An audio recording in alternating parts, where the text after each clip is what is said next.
Good afternoon, and welcome to our Alumni Insights webinar featuring Amy Lynes, a graduate of the Duquesne Palumbo Donahue School of Business. I'm Sarah Speary, the AVP of Alumni Engagement and the moderator for your program today. I'm excited to have you join us to learn more about building your personal brand.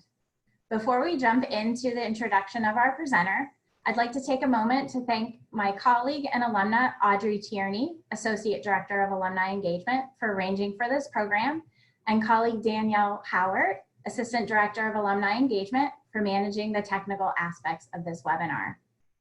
Throughout the presentation, your microphones will be muted, but you're welcome to submit questions through the chat feature found on the toolbar at the bottom of the screen. I'll ask any pre-submitted questions and those that come throughout the chat following the full presentation. Now, a few words about our presenter. Amy Lynes is a Pittsburgh native, currently residing in Tampa, Florida, where she works remotely as an employment and marketing branding specialist for PNC Financial Services. Amy's unique background and passion for market research is what defines her.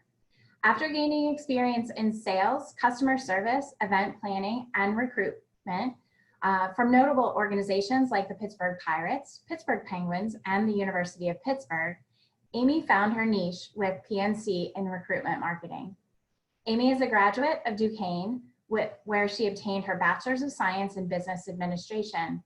Outside of working hours, Amy is a wife, devoted dog mom, and community volunteer. Amy, I'll turn the program over to you. Thank you, and hello, good afternoon, everybody. Thank you so much for allowing me and joining me at your lunch hour. We have a lot of great content that we want to get to, so I don't want to delay. Just a little bit more about me.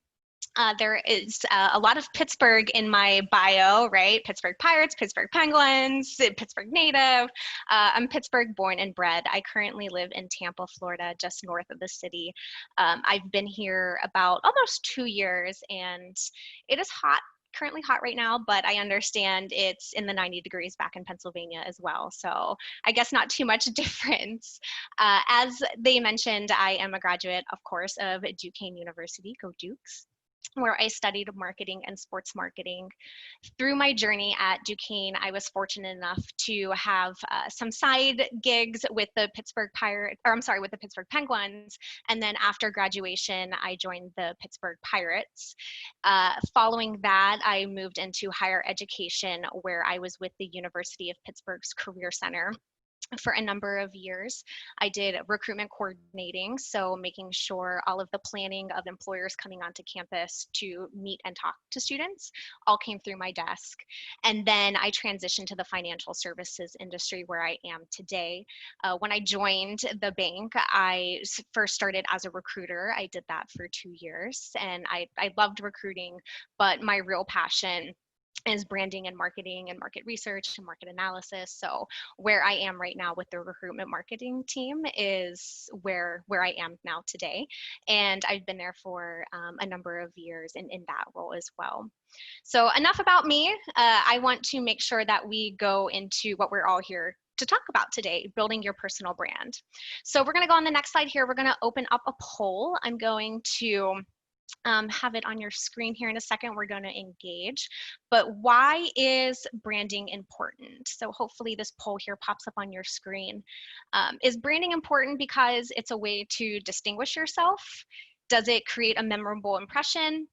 And does it set expectations? Or is it your personal mission statement? So take the next 15 seconds here. I really want this presentation to be interactive, so please use the polling. Let me know what you think of why branding is important.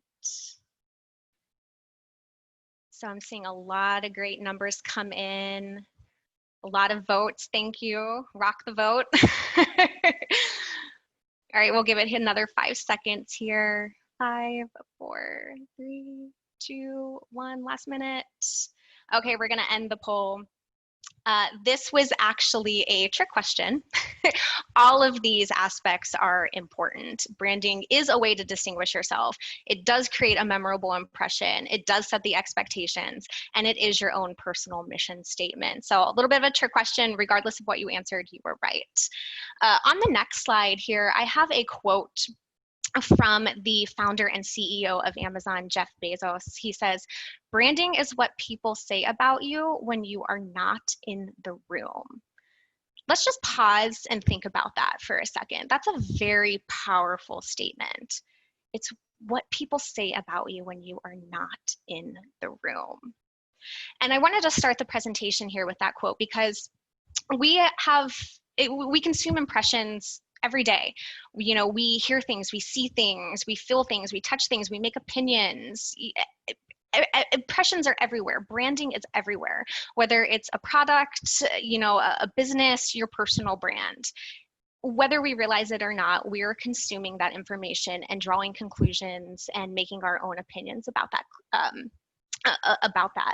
And even before this presentation started, you read my bio, you saw a picture of me, you read, in my history of my bio, you already formulated, even before we even met today and I started speaking, and maybe you know me, maybe you don't, but you already kind of formed an expectation of what you wanted to get out of this presentation, and you formed an expectation of myself, of how I was presented in that bio and the profile picture that I submitted. So all of these little pieces are important, and that's why we're going to talk about this topic today, because it is so important. And hopefully at the end of this presentation, you have the steps to set you up for success. And we'll go through each of those points, and I'll share my opinions of how to get there. But try and keep this quote in your mind as we go throughout the presentation. I'm going to make a lot of references back to it, but I think that this was a really awesome quote to start off the presentation with. And I just want you to think about this as we go through the slides. So on the next slide, we have, in my opinion, the best brands. They tell a story. They take you on a journey. So I want the personal brand to be your journey and your story of what you share with the world. And in this presentation as well, we're going to go on that journey and create that roadmap. So on the next slide here, I have points on different aspects of how you can identify your talents. That's, in my opinion, the first step. So think back to when you were a child. Think back to what your dreams and your passions were, and what came naturally to you. What did you just lose yourself in? Those things are innate. Those are a part of us that make our blueprint. Just as we have a fingerprint that is unique to us, our personal brand is unique to us as well. No one else in this world has the same makeup that you do. Sure, there's similarities, and there's things that we have in common, of course, but no one has the exact experience, knowledge, skills, talents, passions, network. No one has the exact same blueprint or fingerprint as you. So when we start to think about identifying your talents, like I said, think back to what do you lose yourself in? What are you good at? What comes naturally to you? And if you're having trouble understanding what that is, ask friends, ask family, say, hey, mom and dad, or hey, husband, wife, or best friend, what do you think I'm good at? What do you see me doing, or what kind of role do you see me in? And try and gauge that perception of how people who know you the best understand you. And quite honestly, how maybe people who don't know you the best, how they perceive you as well. Really get that information. It's market research, right? So we do market research for products. So why not do market research on ourselves as well? And I will say, people might be very common to ask about strengths because it's positive. Everyone wants to hear, affirmation of what they're good at. But don't be afraid to ask about weaknesses too. Weaknesses are just something that maybe you can just develop over time. It's not that you can't ever do those things. And what might be a weakness to someone, person A, might not be a weakness to the next person. So I'll give you an example. Very early on in my life, back when I was high school, which seems like just ages ago, I was told that I was a tough teammate to work with because I wanted everything to be so perfect. And I just, it was frustrating to my teammate because, Amy just wants everything to be perfect. And I kept telling my teammate, no, that's not the case. I'm not, yes, I want to present a good product and a good project, but I understand that perfection is not possible. I understand that no one's perfect. I understand that there's always room for improvement. So I was frustrated with, why is she saying that I'm striving for perfection? That's not what's going on at all. Here, I was learning about myself that it wasn't that perfection. I was very, very detail oriented and very meticulous in everything that I did. So also with that, I learned my communication style, right? I need to be able to express that differently to my teammate so my teammate doesn't feel frustrated. But my point is, there was a con that someone thought, Amy, strives for perfection. Well, no, it's Amy understanding that she's a very detailed, meticulous person. Even the presentation that I'm giving here today, when you look at the screen, I got the hex codes of Duquesne University's colors and I plugged them in. That's how detailed I am. The Amazon quote, I went and got the hex codes of the Amazon company and I put the hex codes on that slide for the Amazon quote. I just think of those different things. So it's not that I'm striving for perfection. That's just one of my skills of being sometimes too meticulous. I will give you that, but that's a positive in me. So don't be afraid to explore those weaknesses because you can turn those weaknesses into a positive. And once you kind of understand what you're good at, what your talents are, how other people perceive you, and what skills are, look for those commonalities. How do they overlap? Like I said, I'm very passionate about being detailed oriented, but I'm very passionate about market research and understanding behaviors. So let's intertwine them. Let's see how we can overlap, and understanding how that overlapping happens helps set the roadmap to your personal brand. It's really going to kind of set that tone. And with it, I want you to be open. I want you to be open to different avenues. I want you to be open to new ways of communicating. We live in a very digital age, and we're going to talk a little bit about our digital footprint a little later, but everything that we do is online. We basically live online these days. So when we think about how our brand and our personal brand can grow, there might not even be an avenue that exists today that might make sense for our personal brand 5 years from now, 10 years from now. If this presentation were taking place 20 years ago and someone said, oh, my business, I'm a Instagram influencer. Instagram didn't exist in 2000. An Instagram influencer, what's that? YouTube videos, that didn't come into the early 2000s, but we see so many tutorials and brands and, and just like culture videos, those all exist on YouTube now. So as the digital landscape changes, so can our digital footprint. So always be open to different avenues and always be open to different ways to expand your brand as well. And I will say with this, when we think about all of our talents and identifying them, it's an evolving process. Nothing's going to happen overnight. So I give you these points, knowing that it's not that easy to think about. It's going to take time. It's like gardening. It's your personal brand is that seed that you want to flourish, right? You're going to plant the seed, you're going to water it, you're going to maybe mulch around it, maybe some few weeds pop up, and those are like lessons learned, but you pluck those weeds and you prune, and before you know it, you have a garden, and then another, seed sprouts and another root takes place. It happens over time. So I just say that as a caveat too, that these are the roadmaps and these are the steps to set you up for success, but know that it's not going to happen overnight. Going to the next slide here, I want to talk about our next point now that we've identified talents. So we want to prioritize our values. Values are the things that are important to us and basically how we conduct ourselves and maybe our businesses, and it's our way of life. So think about what's important to you. It's your personal mission statement. Companies all have mission statements, and so should you. So what drives those passions? What is it that you stand for that is important to you? Some examples, a personal passion might be that you like cooking or you like photography, of family values, work-life balance values, animal rights, whatever that is, identify that.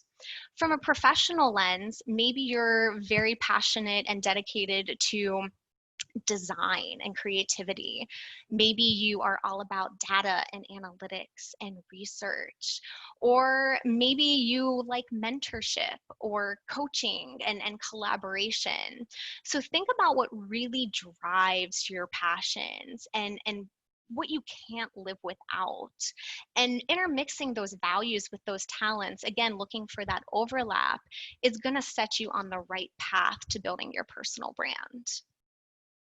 Next up, we're going to talk about your online and offline presence. So again, your digital footprint. It is so important in our world of technology. My number one recommendation, Google yourself. I Google myself all the time. What pops up? What are people saying? And obviously there's other people out there with the name Amy Lynes, sure, so not all of it is relevant to me. But what is appearing, and what of mine can I control a little bit better? And Facebook, right? That's a huge realm in our lives today. There's settings, what's public settings, what's private settings. Instagram, TikTok is all the rage now. What is showing up if someone were to find you? And it's not always what you post yourself to, like just because it isn't your picture or your post, comments count too. Comments are just as important as what you're putting out there, because a comment might be public.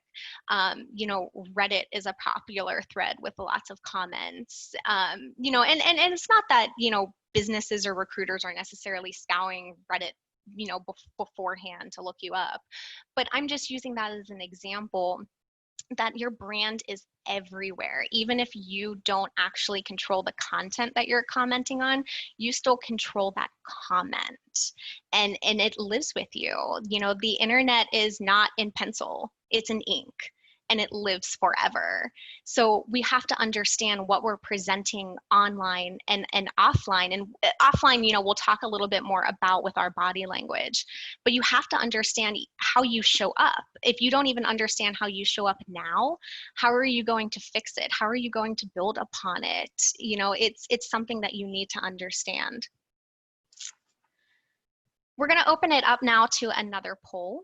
So I'm going to open the screen here again. Give me 1 second to open the poll. And Sarah, you can flip to the next slide. Thanks. Okay, so the poll should be launching. So on average, we form an opinion, either consciously or unconsciously, when first seeing someone as quickly as, is it 3 seconds, 5 seconds, 8 seconds, or 10 seconds.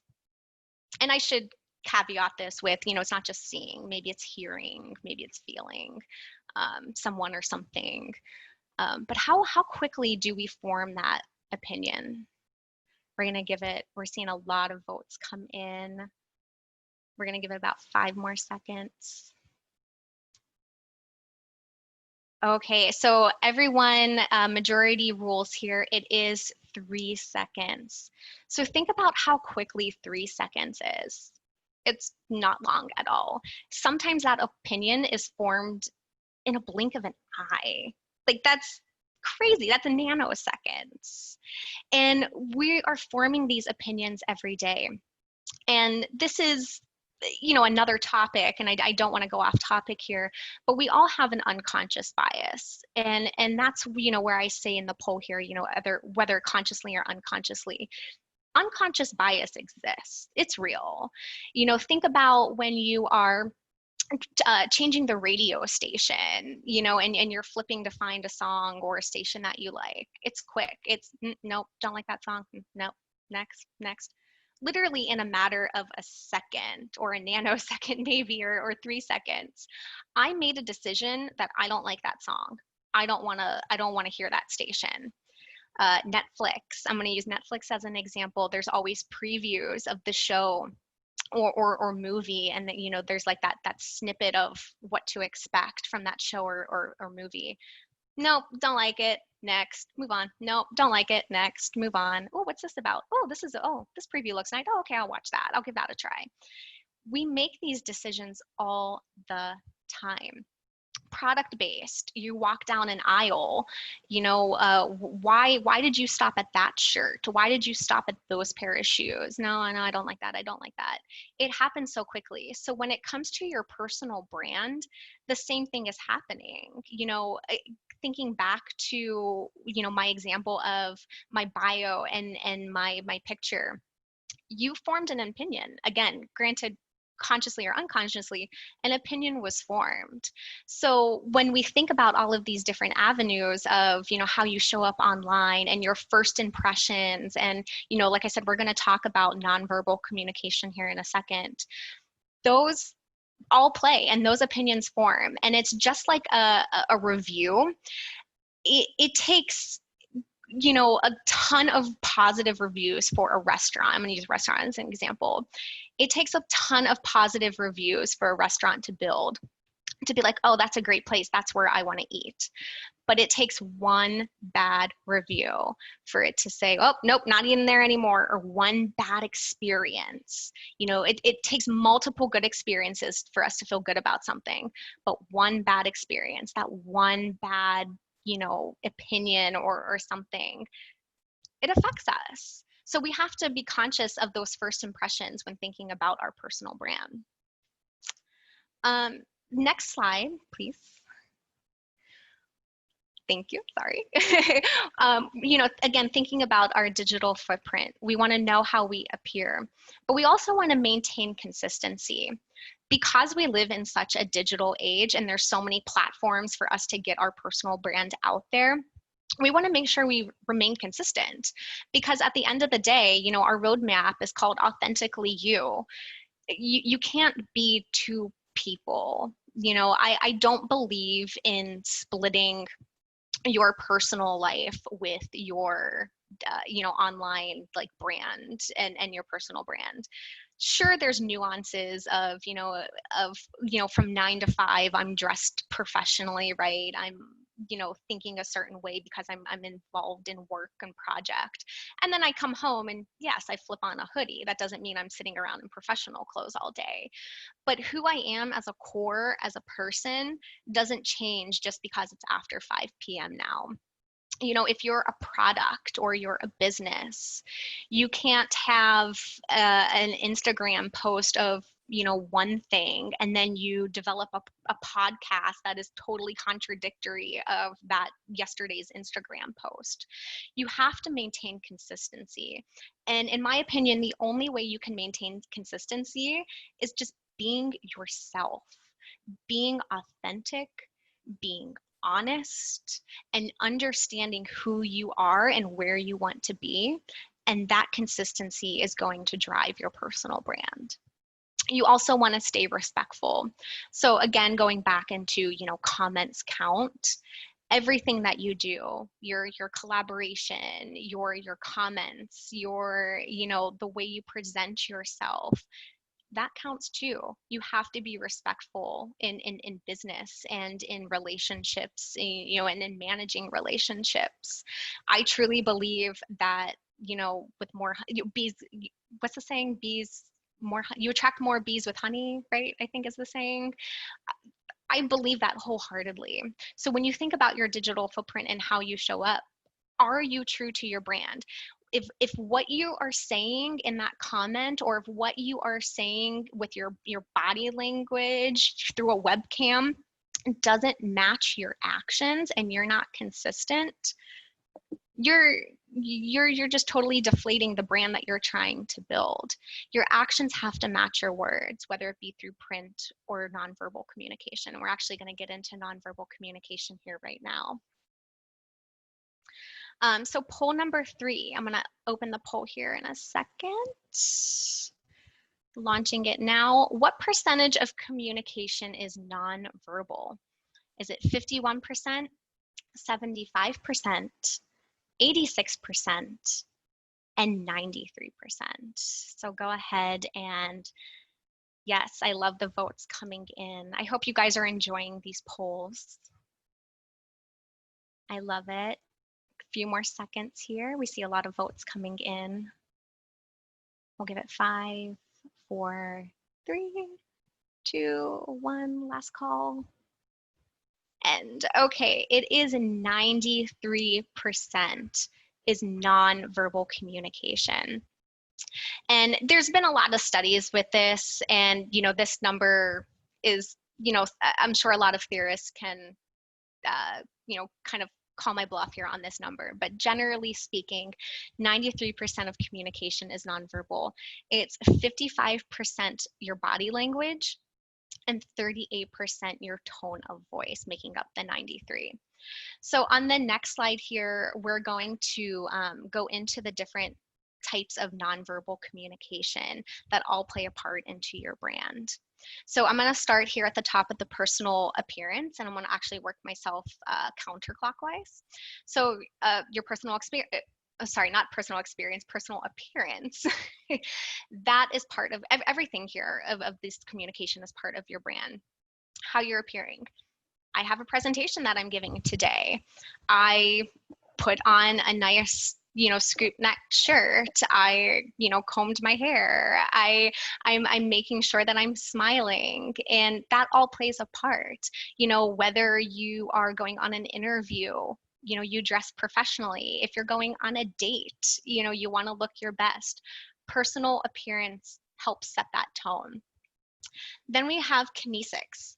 Kinesics is body movement and gestures. So if I do like a come here, well, I don't, if I'm not saying the words come here and I'm just doing the motion, that means come here.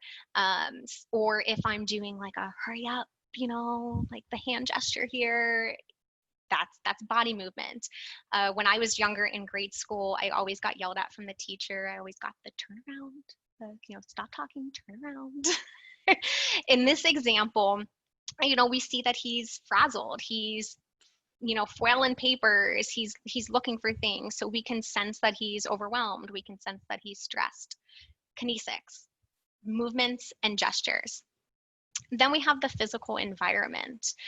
In this specific example, it's his desk. His desk is messy. There's food spilled or drink spilled. He can't find anything. I think it was Albert Einstein that said a messy desk is the sign of a messy mind. But then what does that say about an empty desk? So that's a great quote that theorists have always pondered. But, there's truth to that. That doesn't mean we can't have maybe a messy day or, a day where we have something, kind of going on that we can't attend to. Sure, those days happen. But your physical environment sets the tone of your brand as well. A very good example is just real estate, quite honestly. I have, not personally, I worked with a real estate agent, but I have been through 2 sales of a house. And each time, it's getting the right picture. It's making sure we have curb appeal. My husband always cut the grass before a showing. When you drive up to that house, in our case, we were selling, but even when we're buying, it's your first impression. So it's the same thing too with your personal brand. Are you surrounding yourself, in a way that's communicating the brand in that nonverbal way? So physical environment. Then we have chronemics. Chronemics is the use of time. So whether that's punctuality, your willingness to wait, that can be perceived depending on the situation, either a positive or negative thing.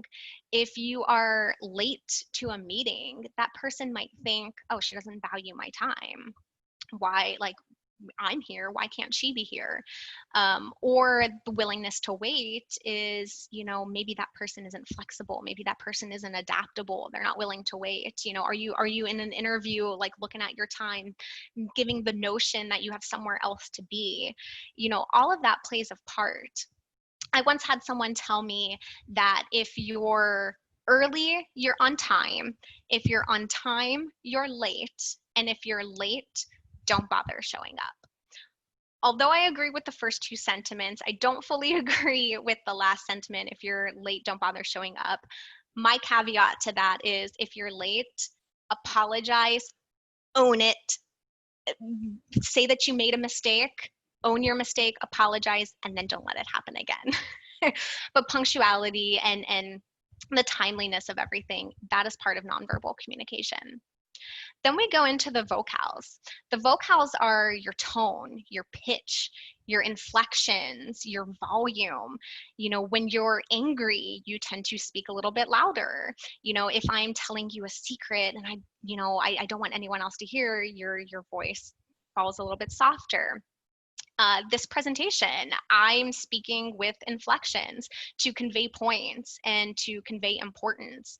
It's not a monotone. This is my presentation. We're going to talk about nonverbal communication now. We use inflections and tones and pitches to convey our message. The how may I help you today example in this slide. We, in this age, we're doing a lot more on video, but even if you're not on video, I believe that you can hear a smile through the phone. You can. So if someone picks up the phone and they say, how may I help you today? I can hear through that inflection, and I can hear that smile that they are willing to help me. Whereas someone who says, how can I help you today? It sends a message that you're busy, like, what do you want? So vocals, just as important. Haptics, going around the clock here. Haptics is understanding through touch. So maybe I want to console somebody, so you touch their hand or put your arm around their shoulder. Maybe it's flirtatious that you're touching their hand. It's the haptics of that touch. Haptics actually come a lot into technology. So we see this in like gaming systems or like controllers. There's a vibration. So I play Mario Kart all the time. I love Mario Kart. It's something my husband and I play all the time.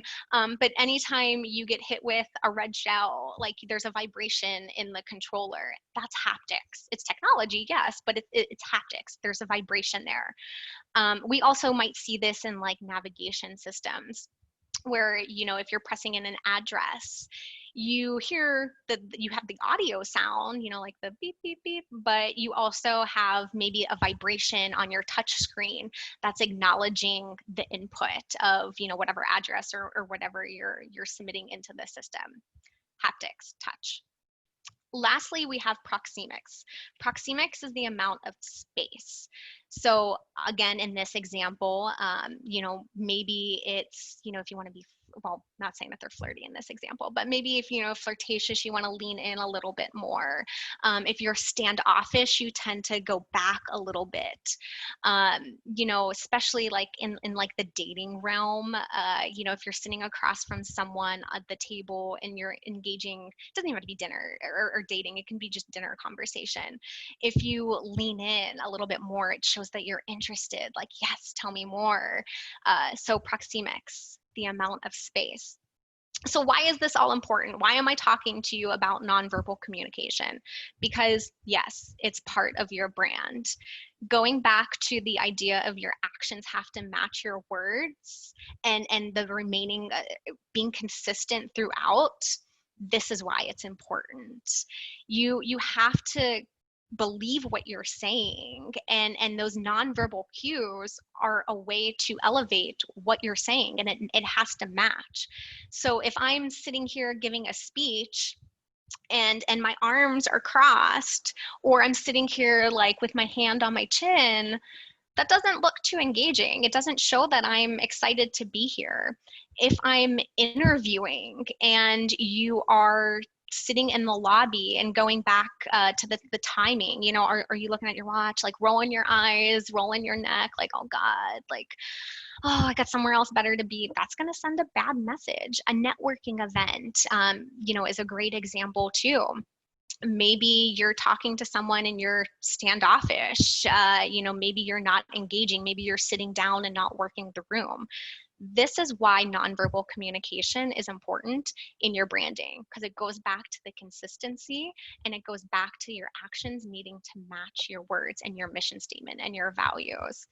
It's all packaged. It's all a package. You can't have one without the other. So moving on to the next slide, we're going to talk about pursuing your passions and living your brand. So like I mentioned earlier, I don't believe in disconnecting your personal brand with, or I'm sorry, your personal life with your personal brand. Or if it's your personal life and you're trying to do like a product or a business, I believe in finding the overlap. And I believe, again, with our theme of authentically you, you have to believe your brand. You have to believe in what you're selling. And in your personal brand, you're, you know, selling who you are. You're selling an idea. You're selling a concept. You're selling that you're a hard worker or a teammate or whatever the case may be. So I'm going to introduce 3 celebrity examples on the next slide. Obviously, these are extreme examples specific to celebrities, but I think that the points are very valuable. So Will Smith, we all know and love Will Smith, right? He's a movie star, an actor. You know, he rapped, did musician. You know, we love him. He, you know, comedy. But one thing that I wanted to point out about Will Smith and why I chose him as example of pursuing your passion and living your brand, that's really the piece that I want to hone in on, is he made a decision early in his career with his music that he was not going to use profanity. That just, he didn't agree with it. He wanted to have music that children could listen to. He wanted to have music specifically that his kids would listen to and not be embarrassed by. And he stuck to that. Never in any of his songs did he ever use profanity. It didn't matter what record labels told him. It didn't matter, you know, the sales of what was popular. He stuck to his values. So that's why I wanted to present him. Lady Gaga, perfect example of living your brand. You know, I'm a huge Lady Gaga fan, so I know this from watching her documentary, I admit. But, you know, when she was trying to break into the industry and when she first got signed to a label, the label wanted to make her into the bubblegum pop princess, you know, of like the next Britney Spears, Christina Aguilera. And that's not her. That's not Lady Gaga. That's not who she is. So it was, you know, the record label would tell her, you know, you will go to the Grammys or the MTV Movie Awards and you will, you know, walk that red carpet with a red dress. She goes, okay, all right, I'll walk the red carpet, or you know, I'll walk it in a couture dress. I'm sorry, red carpet couture dress. She goes, all right, I'll wear couture. I'm going to wear a couture meat dress. And that meat dress is going to be tied to, you know, don't ask, don't tell. That was the whole point of that meat dress. So she didn't let, in this example, she stayed true to who she was. She didn't turn into, you know, the bubblegum pop princess. You know, she fought the record labels to have and produce the music that she wanted. And, you know, she moved the labels because she stayed true to who she was. Perfect example. The Undertaker is my last example. If you're familiar with WWE, he's a pro wrestler. Very early on in Undertaker's career, and I know this from, I admit we have the WWE network here in my house. We've been watching The Last Ride. He made a very distinction early in his career that he was going to embody the role of the Undertaker. If he was showing up to an arena for a gig, he was dressed in all black. If he went on the Today Show or Good Morning America, he came out and spoke and talked and acted as the Undertaker. He decided to not have this blurred line of, oh, I'm a pro wrestler, but I'm also, you know, a husband and a dad. You know, he embodied that character. So these are extreme examples, yes, but they're all good examples of how someone stayed true to their brand. From a product perspective, I want to add this real quickly. Back in the 80s, Coca-Cola, there was actually, you know, well, I should backtrack a little bit. So Coke and Pepsi, you know, very big known competing brands, right?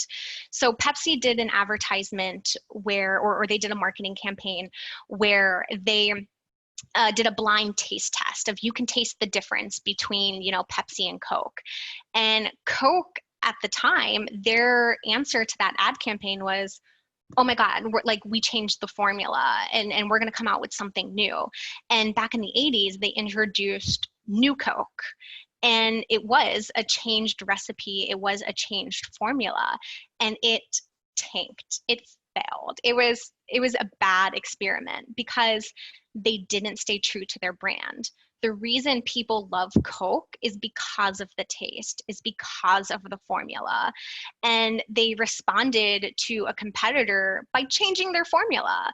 They changed who they were. They changed their brand. And as we all know, they reverted back to their original formula, and, you know, all is good. And we have Coke that we all know and love. And they, you know, have different flavors and everything now.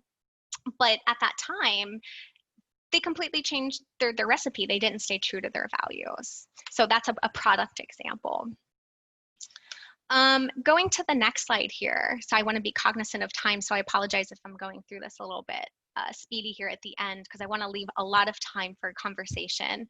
But make collaborations, progress your brand, express it, or explore new avenues. You know, everything that we do in life comes from growth. We have to be we have to be comfortable with the uncomfortable.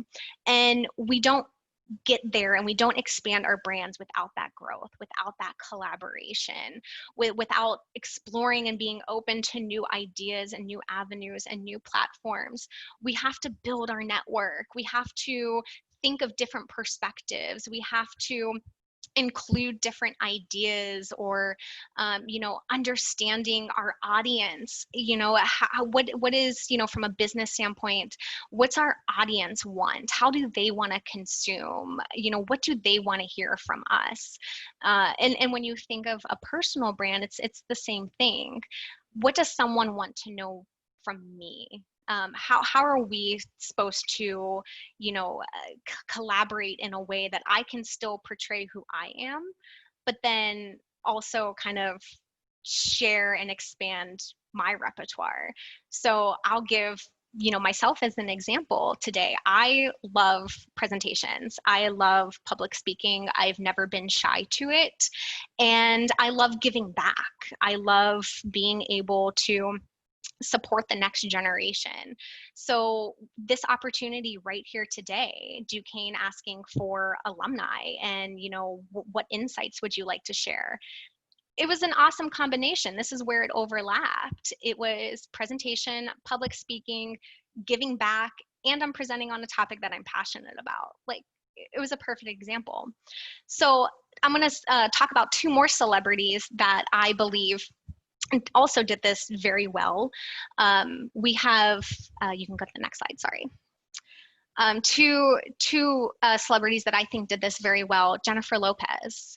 She started as a dancer. That's, you know, she wasn't the J-Lo that we know of today. She didn't try to be everything all at once. She started with one specialty and then grew and progressed and collaborated. You know, she started with dancing. She then went into singing. Then she went into movies. Now she's producing, she's editing, she's on, you know, World of Dance reality TV show. You know, there's so much more that she has done since that start of her career that it wouldn't have been possible without expansion and collaboration and changing, you know, kind of her goals of where she wants to elevate her brand to.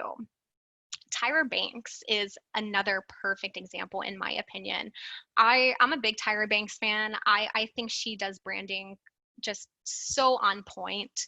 Obviously, we know her as a model. That's how she started. That was her claim to fame. But she has taken modeling like through her career, but through different avenues too. So after modeling, then she got into photography. Then she started directing and doing the creative shoots for modeling.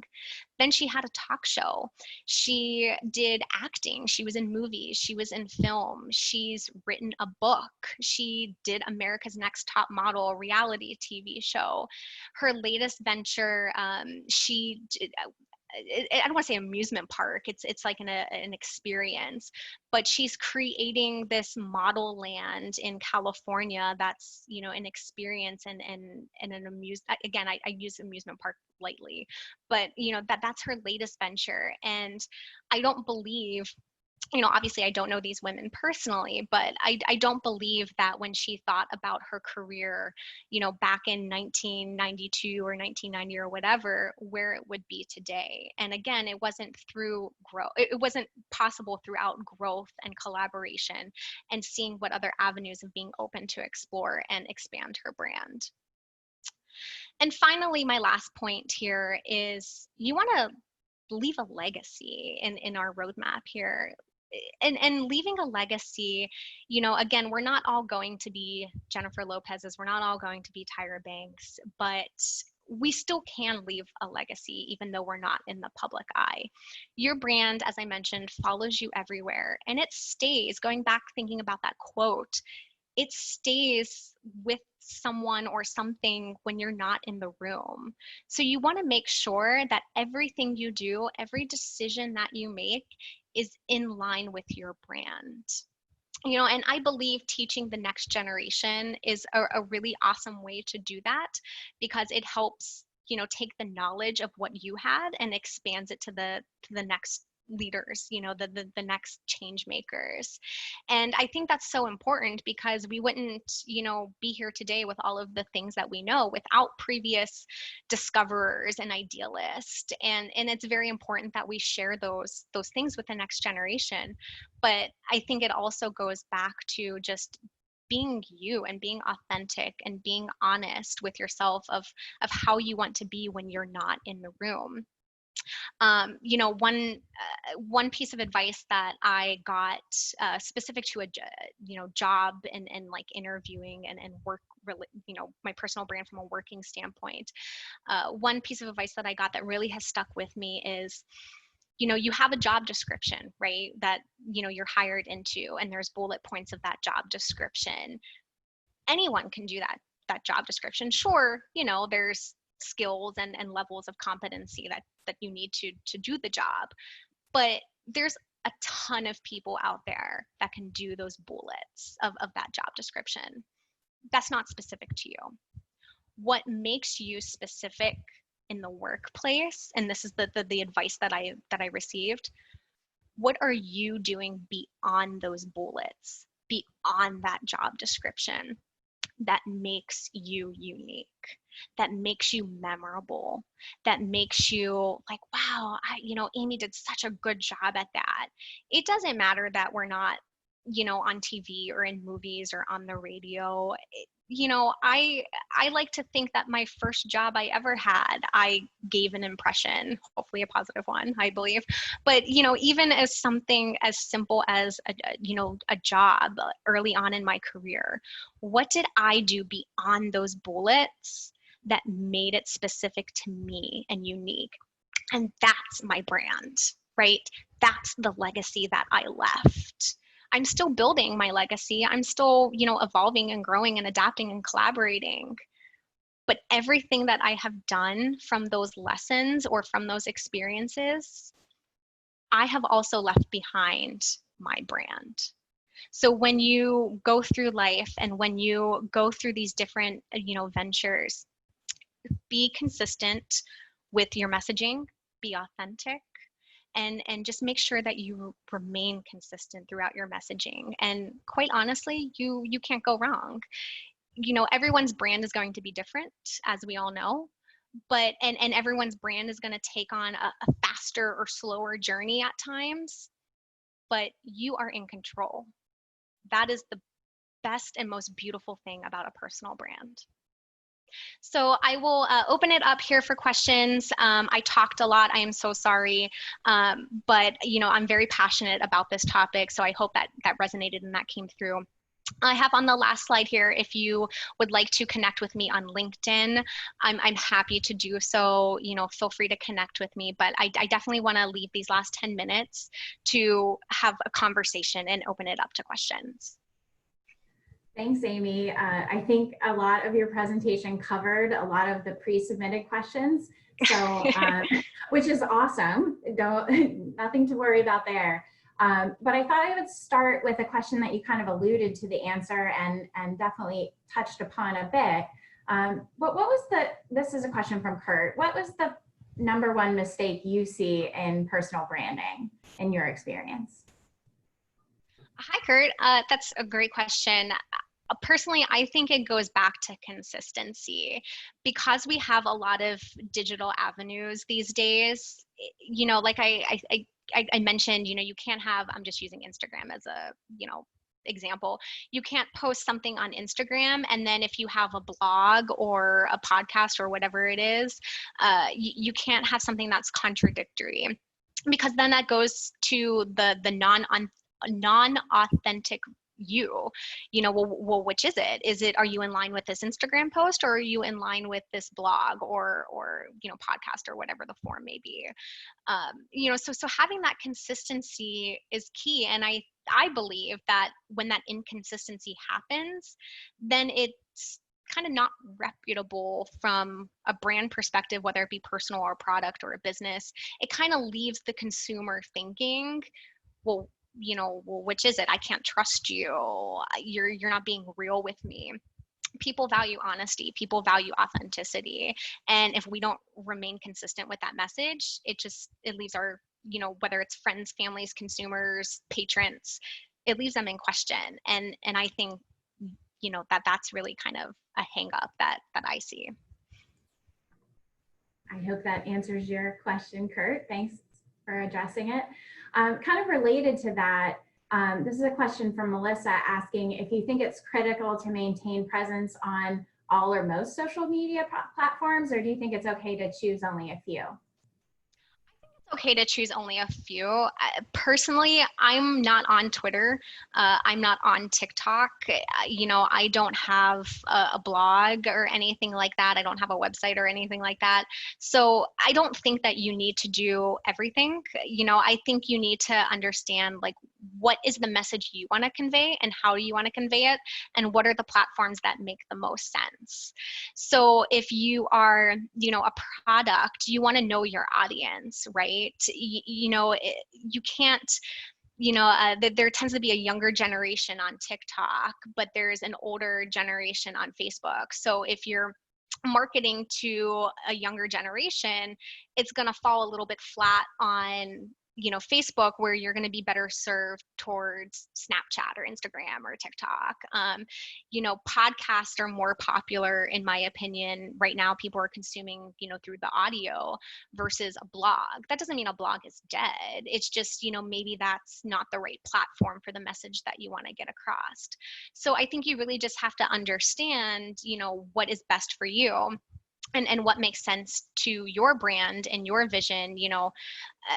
Personally, when you think of a personal brand, going back to your digital footprint, it's okay if you don't show up on all of those sites, because it might not make sense for you to show up on all of those sites. But the ones that you do, own it. Own that content, own the comments, be responsible for the comments, be responsible for the posts, be responsible for the pictures. Just make sure that you are in control of what you can be in control of, whether that's 2 platforms or 10 platforms. Awesome, thank you. So this is a different Melissa asking, how can I be sure to express my brand across personal and business networks so that everyone knows who I am and all that I do? That's a really great question.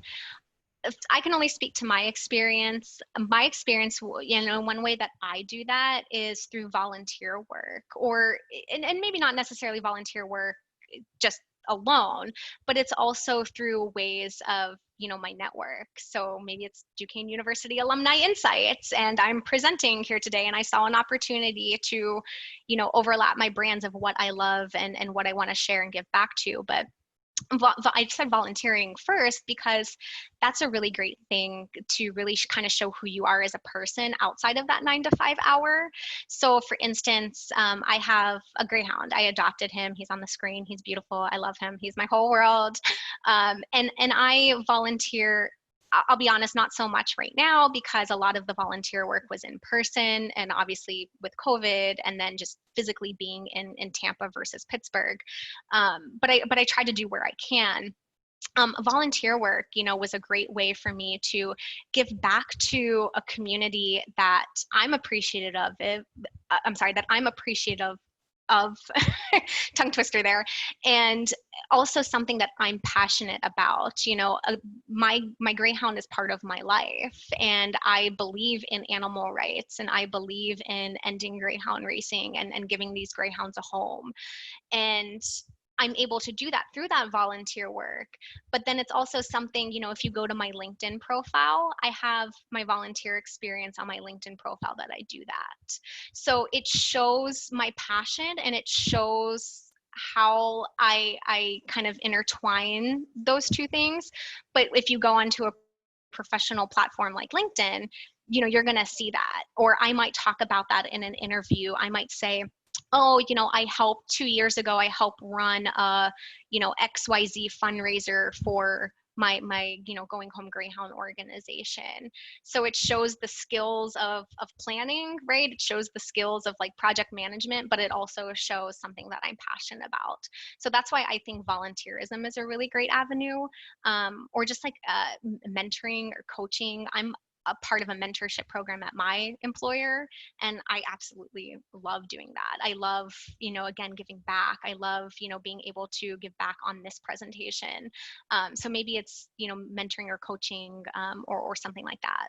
So I hope that answered your question. Yeah, that was great feedback. And I'll put a plug in. Amy will get you recruited to be a mentor for Duquesne students. Yes.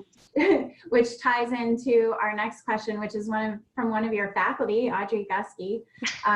She said, what advice would you give to college students? Because we have some on this webinar today. And would building their personal brand be different than those of us who have been in the business for many years? That's a count on Audrey to give me the hard question. I love that. Thank you, Audrey. I think it's a really great and important question. I think it goes back to just being open to different avenues. So, Audrey, I know that you are very good at this. So kudos to you, with your consumer sense. If anyone is not unplugging this, I can't believe I'm plugging this, Audrey, but I am, because it's a really great, awesome way that you do it. But Audrey runs Consumer Sense, and, it's not just, one avenue that she has it on. She reaches multiple audiences. So I think that there's ways that, when I think back to, when we talked about having the presentation, if this were 20 years ago and someone said, YouTube, well, YouTube didn't exist in 2000, but it does now, obviously. So what are some ways that maybe didn't, you don't know what you don't know until it's, in front of you, right? But, what are some ways that you maybe didn't consider before that now technology has advanced for you to expand? Especially with this digital age, and even with COVID, quite honestly, location is becoming irrelevant. Certain professions, not everyone, but certain professions, it doesn't matter where you live anymore. A therapist can take a call or a video call. They can be sitting here in Florida and be talking to someone in California. There's now teledoc, right, where you can have a doctor visit over a webcam. So location is becoming irrelevant. So I think it's, when you think about expanding and collaborating, there might be ways that didn't make sense before. I'm an avid dancer. I love dancing. I grew up dancing.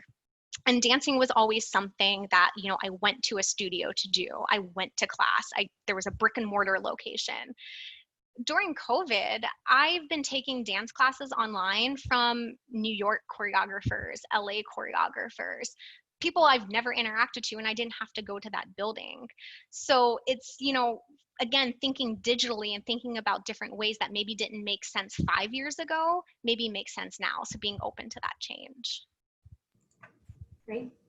I'm sure Audrey is happy you answered her question. So in the interest of time, and I know you've gotten to a lot of our questions through the content of your program, and people can also reach out to you afterwards, let's wrap up with any resources that you might recommend for people as they build their brand, transitioning from student to professional. This is a question from Sarah Manspeaker, one of our faculty members. Hi, Sarah. Great. Thanks. Nice question. Thank you for that. There's a ton of resources out there. I'll be honest with you, I don't have a favorite. I like to talk and I like to converse and I like to experience. So I'm not one, while I read articles and books, I'm not one to necessarily go to that kind of as my first point. I like to converse. So even if it's just, a coffee chat with someone or a phone call with someone or picking someone's brain of, hey, what do you think? I believe and how I personally grow, I take the best knowledge from conversation and experiences because I like that interaction. I like feeling and sensing other people's, nonverbal communications and other people's ideas and concepts. So there are a ton of resources out there. I'm sure there's a ton of books and articles to read. That's not my method personally. So my recommendation is to find what works for you and just, be open-minded. Don't leave a leaf unturned. Maybe there's something that you didn't think about, but someone else, told you, oh, hey, I remember that, try this. I think going back to being open and just really just being open and accepting of all different ideas and concepts and really having that inclusion of the world around you, I think is really important. Awesome. Thanks so much.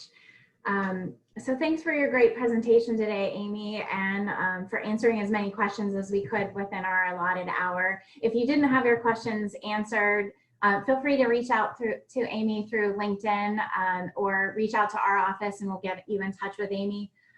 In a follow-up email, all participants today will receive a copy of the recording of this program for your reference, and feel free to share it with others. If you or an alumnus that you know is interested in presenting at Alumni Insights and getting involved and giving back, a link to the presenter application will also be in your follow-up email. So have a great day, everyone. Go build your brand, as Amy said, and as always, go Dukes. Thanks so much. Thank you. Go Dukes.